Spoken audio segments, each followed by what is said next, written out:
sorry, this isn't very eloquent. I've been trying to pull myself together for a really long time and I can't bring myself to. So this is what you're just gonna have to deal with. And before I get started, I've never lived through anything like this, and I'm not a cancer kid or anything. I really appreciated this book. I'm sorry, I'm trying.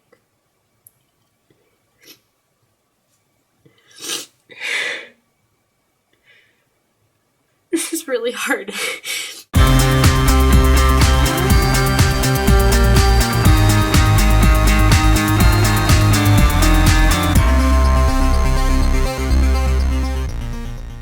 I really am sorry that I'm such a mess, and I'm trying to be a little more professional about the whole thing, but I'm not entirely sure that I can do that. I had this whole thing planned out for this review that I was gonna do. I was going to do something different.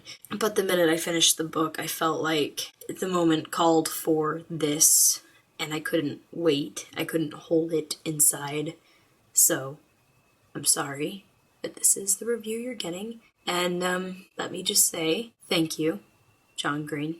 This book is incredibly important to me. It taught me things, it taught me a lot of things, and I just want to say I have read critics' response to this book that it's overrated or over-celebrated, and I can say with 100% conviction that this book is not overrated or over-celebrated, or I guess nor over-celebrated, whatever. This book was amazing. Very well done. And I guess everyone's entitled to their own opinion or whatever, but this time, I'm sorry, I can't. Have you read this? Like, how can you read this and not, like, never mind. I'm just gonna let that one go. I'm just setting myself up for some hate right there.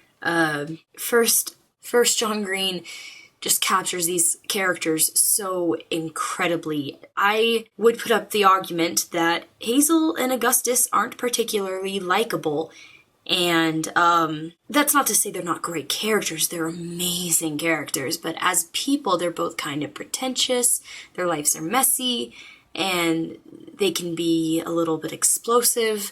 They're real people. And the truth is, not every great story is going to come from a nice, happy human being. Some of the stories come from people with legitimate problems, and I feel like that is one of the many reasons why this story is so important.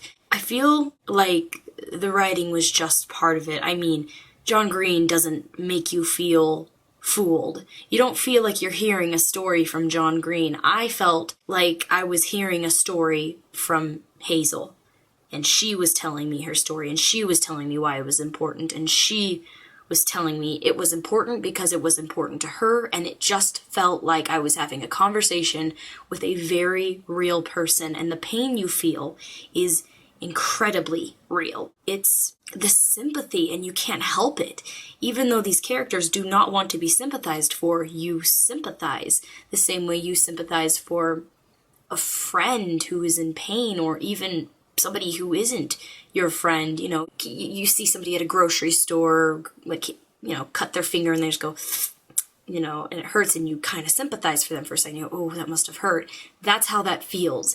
It feels like I was watching it happen to a very real person. And that is why I am convinced that John Green is brilliant. I feel like there are parts of the book that, just from what I've picked up from, you know, Tumblr, the internet in general, that maybe were misinterpreted or misunderstood. Maybe not. Again, I mean, a book can be understood about 50, 100,000, billion, jillion, that's not even a real number, different ways.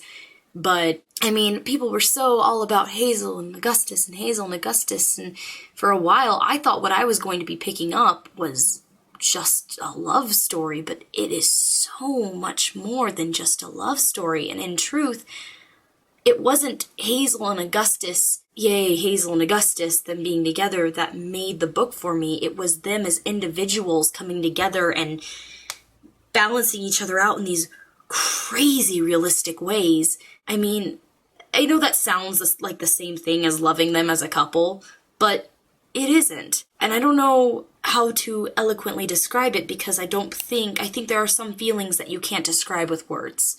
You know what I mean? And I feel like a lot of you who have read this book will know what I'm talking about and will just connect with me automatically, and I don't even have to explain myself. But from this point on, I guess I'll just do my best and try not to cry anymore. And I hate crying so much. Ugh. The plot was just beautifully composed. Again, while there wasn't daring sword fights or anything incredibly crazy happening or particularly heroic, it was a very different hero's journey. And Hazel is a hero, or a heroine, I guess.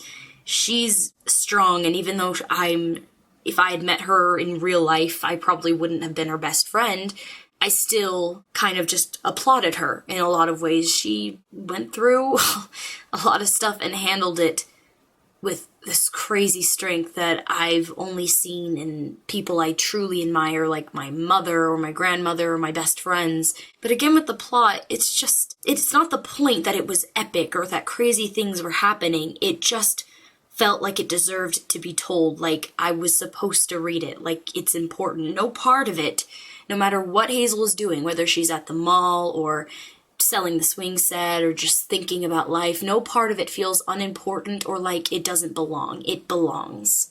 And it really, everything works together. It's very well composed. It is such a well-written book. So the plot, the characters were all amazing. And I think one of the greatest things is normally in teen fiction, characters' parents are just this omniscient presence that don't actually do much in the story. Every now and again they'll show up just to remind the readers that they exist, or maybe for some comic relief or something, or just to remind readers that their character didn't pop out of nothing in their fictional universe.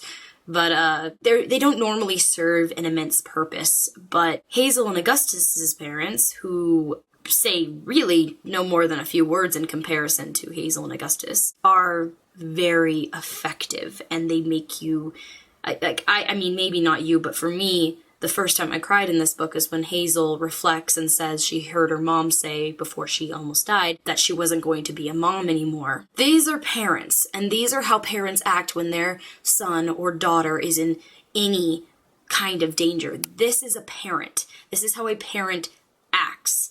And it was just very well done. It was just, they were there and they had a purpose. And even though they weren't there very often, you felt their presence. It was very real. And I'm very glad that they made sense and were in the story, because to me, actually, the Hazel's parents were one of my favorite parts of the book. So I'm just going to go off on a tangent here. I mean, I know the plot was immensely well constructed and the characters were fantastic, but guys, really the best part about this amazing, amazing book is the lessons you're taught and the feelings that you have. It's going to be different for everyone, I'm sure. Like, my lesson that I personally took from it was that you can't fear the inevitable.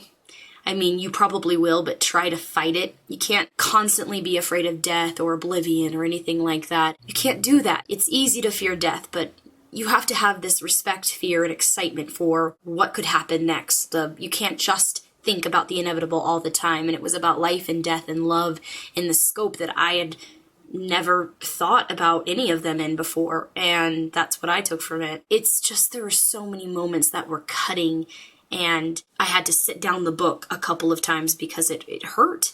It hurt. It felt like someone was touching a very raw part of me. And I had to set down the book and take a few days off from it. I can't take that all at once. And John Green, you've never met me once in my life. How is it that somebody who doesn't know me manages to touch at some of the most sensitive thoughts I've ever had? How did you even... Anyway, I care about this book, and I really loved it, and I know if you read it, it will change you just a little bit, at least.